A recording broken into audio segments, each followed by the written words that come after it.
What's up mga lods? Bali isang magandang umaga sa inyong lahat. Bali binusuber na lang natin itong ating video. Bali papakita ko sa inyo kung paano ko pinabalatan yung ating Philippine design na jet guide natin na bagong gawa. So hindi ko na pinakita kung paano ko kinayas. Bali papakita ko na lang kung paano ko pinabalatan ang ating saranggola. Ayan, panoorin nyo na lang mga idol. Sana tapusin nyo ang ating video. At siyempre, huwag nyo kakalimutan mag-subscribe sa ating video sa ating YouTube channel pag nagustuhan nyo ang ating mga video ginagawa. So, di ko alam kung ano sinasabi natin dyan mga idol. Bali, binus over na lang natin. So, yun mga idol, panoorin nyo na lang.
Alright mga idol, bali eto na, maliit lang to, 110 cm lang ang haba ng kanyang pakpak ng mabilog. Yan ang ating maibend. Yan ang ating hugog, parating ang hugis ng dulo ng kanyang pakpak ay laging bilog mga idol. Taas yun ang ating buntot. So maliit lang to, pang size 17 tansi lang to mga idol. So nilagyan ko na rin siya ng parisukat. Yan. So may parisukat ng ating ginawang saranggola. So abang na lang tayo ng malakas-lakas na hangin at ating iti-display. Kasi kalmang-kalma talaga ngayon mga idol. Walang hangin.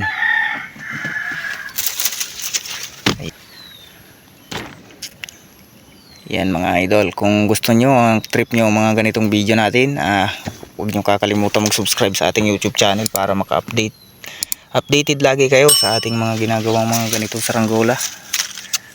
Yan, so bali mayroon pa tayong kawayang pinapatuyo mga hindi pa natin napapatuyo hindi pa masyadong tuyo yung malaki na yan.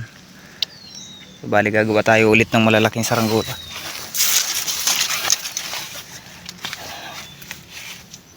Ayan mga idol.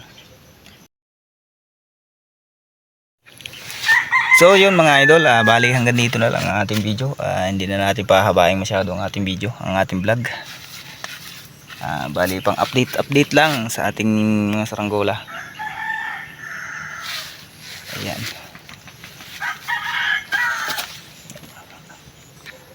Ayan ang ating saranggola. So meron pa tayo dito sa loob. Marami na yan mga idol. Ayan pa yung ating bali 3 na yung ating ginawang Philippine design. Ayan. 3 na ang ating tura-tura on jet kite natin. Isang mahigit isang dipa. At yung isang dipa natin kulay light green na jet kite mga idol. So ayan mga idol, ang ating saranggola.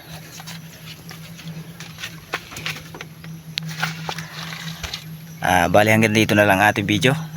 Huwag niyo kakalimutan mag-subscribe sa ating YouTube channel para updated lagi kayo sa ating mga ginagawang saranggola vlog mga idol. So bye bye na mga idol.